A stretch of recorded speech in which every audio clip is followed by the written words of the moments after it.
Today we will discuss about the uterus. Before we will start the uterus, I will show you the mid-sagittal section of the female pelvis. Here you can see this is the anterior part, and you can see this is the pubic symphysis, pubic bone. Just behind to the pubis bone there is a urinary bladder. This is the urinary bladder, and this is the urethra which has come out from behind to the urinary bladder. This is the uterus, and behind to the uterus there is a rectum, and there is a anal canal openings. Here you can see this is the sacral vertebra, and this is the lateral pelvic wall, and you can see this is the right side pelvis. That's why this is the right common iliac, it is a right intra-iliac, and this is a right extra-iliac. So today we will discuss about the uterus. Uterus, it is the pyriform in shape, and pyriform in shape, thick holomuscular organ of the female genital tract. It lies inside the pelvic cavity. Lies inside the pelvic cavity, and the body of the uterus which is lies on the urinary bladder. Body of the uterus, major portion which is lies over the urinary bladder, and the cervix. This is a cervix. Anteriorly the cervix which is lies the urinary bladder, and posteriorly it is related with the sigmoid rectum. Posteriorly it is related with the rectum. In embryo, the uterus embryo and fetus development inside the uterus, and then it provides the power for the expulsion during the childbirth. So the embryo and the fetus which is developed inside the uterine cavity, and then it provides the power for to expulsion of during the childbirth. And the layman language, the uterus, it is called the womb. The length of the uterine cavity, uterus as well as cervical length, it is the uterocervical length, it is 7.5 centimeter. The body of the uterus, there is a length, it is nearly 5 centimeter. The cervical length, it is nearly it is 2.5 centimeter. Cervical length, it is 2.5 centimeter, and the length of the uterine cavity, it is maximum 6 centimeter. Breadth of the uterus, nearly 5 centimeter. Breadth of the uterus, it is nearly 5 centimeter, and the thickness of the wall, it is nearly 1.25 centimeter. Each wall have a thickening, and the weight of the uterus nearly 50 to 80 grams. It variable. So now we will discuss about the difference between the during the childhood and the adulthood.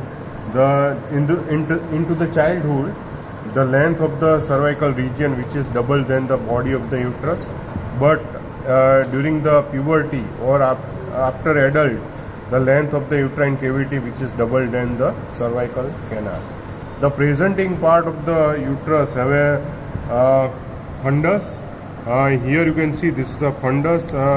On each side there is a fallopian tube, and the posteriorly you can see this is the ovary.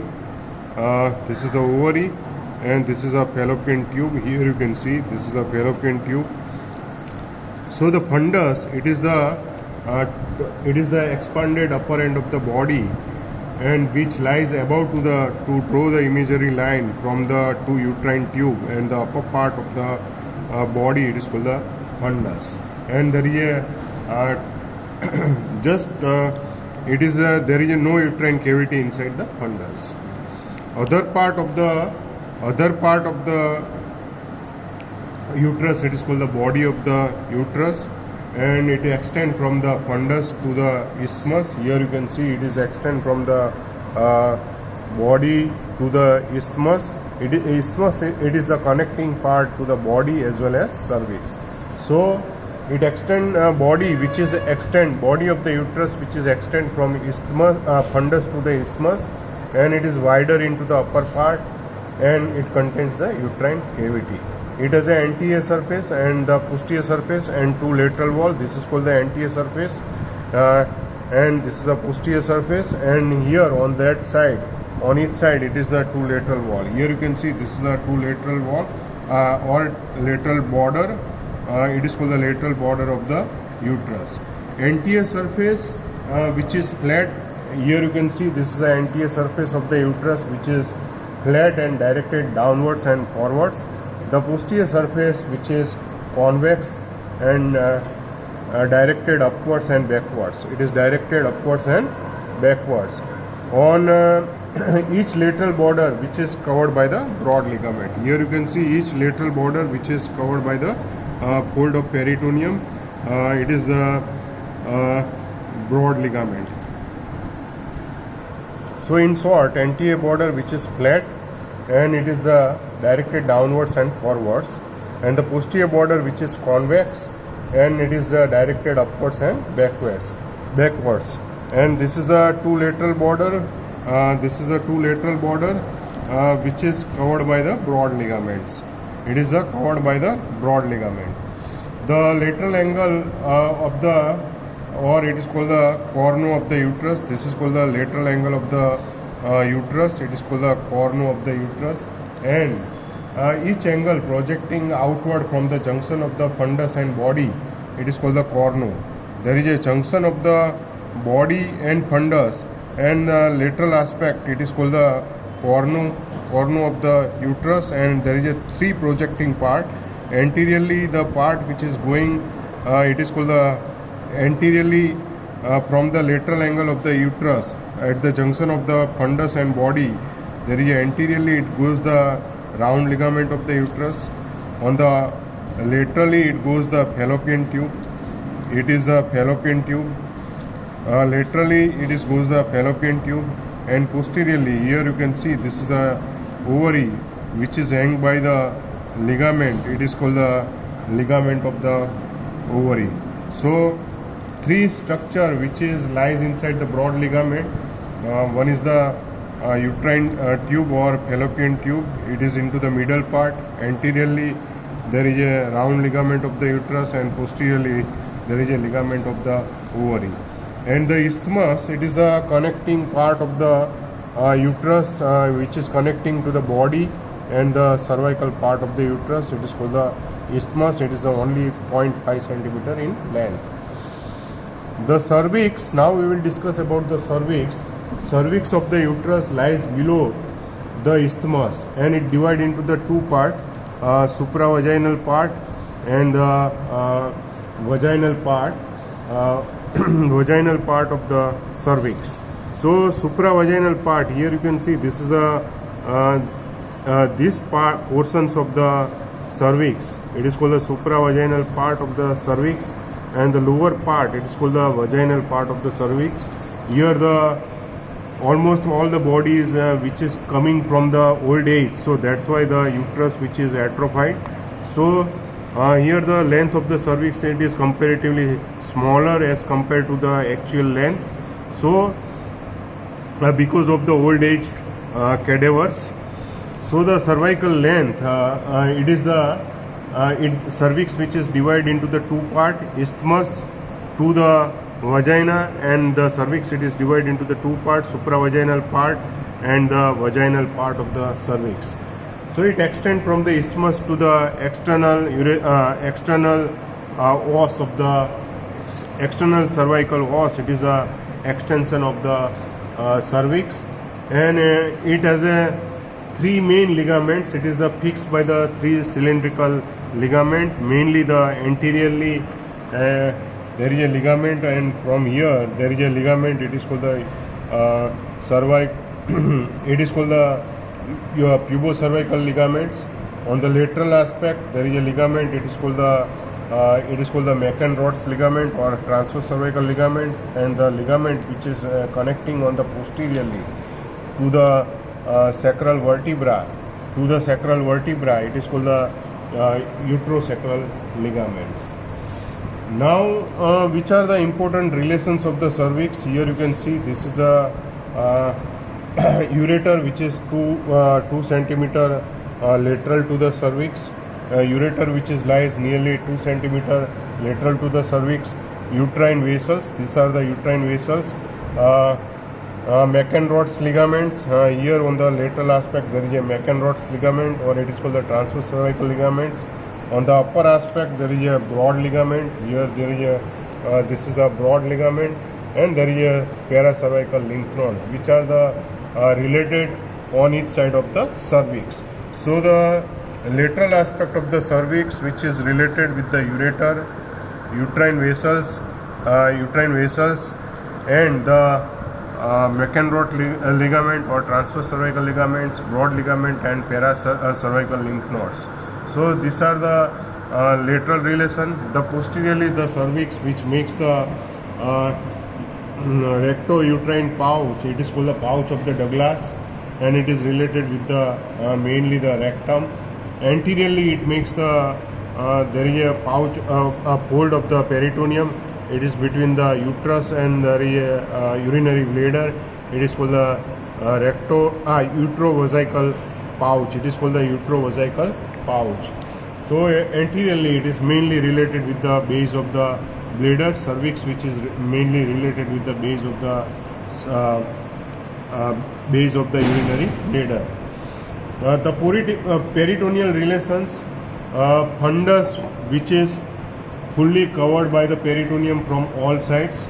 Fundus, which is covered by the peritoneum from the all sides, anteriorly, superiorly, and posteriorly. And the anterior surface of the body, which is covered by the peritoneum up to the isthmus. Here it is covered up to the isthmus, and it makes the fold of the peritoneum. It is called the vesico-uterine pouch. And the posteriorly, both the folds, which is extend up to the fornix of the vagina. Here the peritoneal fold, which extend up to the fornix of the vagina, and it makes the pouch of Douglas. And on the lateral aspect, mainly it is covered by the broad ligament. It is covered by the broad ligament. So the lateral border, which is both the side, which is covered by the broad ligaments. Axis of the uterus, the axis between the vagina and cervix, it is called the anteversion, and it is a nearly 90 degree. And the axis between the body and cervix, it is called the anteflexion. Here you can see this is the body of the uterus, and this is the cervix, and the angle between the body and cervix, it is called the anteflexion. This is a green line. It is a line of axis of the body, and this is a red line. It is a axis of the cervix, and the angle between these, it is called the anteflexion, and it is the nearly 125 degree. Here you can see this is the red line. It is a axis of the cervix, and it is a blue line. It is the axis of the vagina, and in between the cervix and vagina there is a angle. It is nearly 90 degree, and it is called the anteversion. Angle of the anteversion, it is a nearly 90 degree. Now we will discuss about the support of the uterus. The primary support, mainly the muscular support. Here you can see this is the levator ani muscles, and it makes the pelvic floor. And another support, it is the perineal body. Normally the perineal body, which is lies anterior to the opening of the anal canal, 1.25 centimeter anterior to the anal canal. It is the perineal body. And the third thing, it is the distal urethral sphincter mechanism, which is helpful for the primary support, mainly the muscular support of the uterus. Another support of the uterus are the fibromuscular support. One is the uterine axis. We already discussed the between the body and cervix, it is called the anteflexion, and between the cervix and vagina there is a angle, it is called the anteversion. So it is called the uterine axis. And three main support are the pubocervical, transverse cervical, and uterosacral ligaments are the main support. three main primary support of the cervix are the anteriorly it is called the pubocervical ligaments, which is attached anteriorly the inner surface of the pubis, and it is around to the cervix right and left side, and it makes the pubocervical ligaments. On the laterally, there is a lateral border of the from the cervix. There is a, it goes to the up to the lateral pelvic wall. From the lateral wall of the cervix to the lateral pelvic wall, it is called the transverse cervical ligament. It is also called the McEnroth's ligament. Posteriorly, there is a from the cervix to the S3 vertebra, it is called the uterosacral ligaments.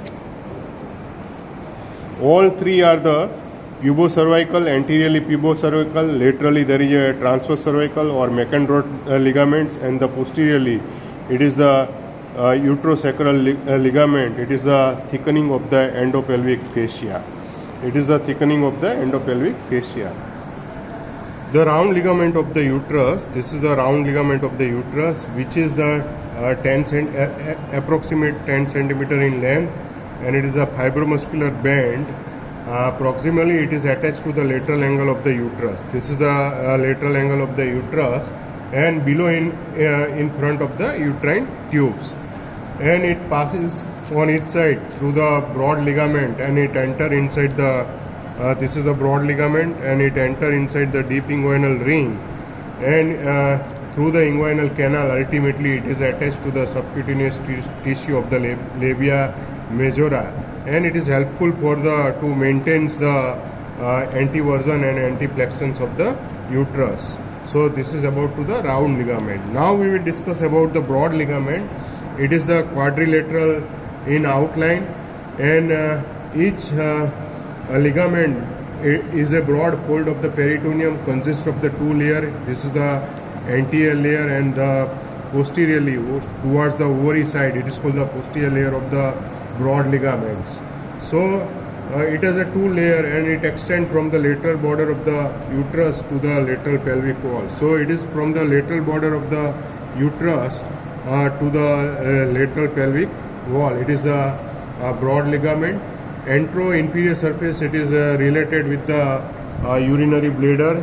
Anteriorly an inferior surface which is related with the urinary bladder, and posteriorly it is attached to the ovary. Here you can see it is posteriorly the broad ligament. It is attached to the ovary, and it is called the fold of peritoneum between the ovary to the, it is called the meso-ovarian. It is a fold of the part of the broad ligament. It is called the meso-ovarian, and the upper border is free. Here you can see this is the upper border which is free, and it encloses the uterine tube where there is a anterior wall which is reflected to the posterior wall. So it covered to the uterine tube.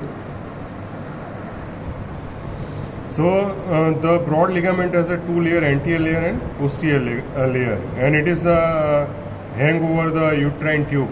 I will show you the one example here. This rod you have to consider as a uterine tube, and this is the anterior layer of the broad ligament, and it is related with the urinary bladder, and this posterior layer which is related with the ovary. Here on the posterior side there is a relations of the ovary, and then the broad ligament which makes the fold of the peritoneum. It is a rectouterine pouch.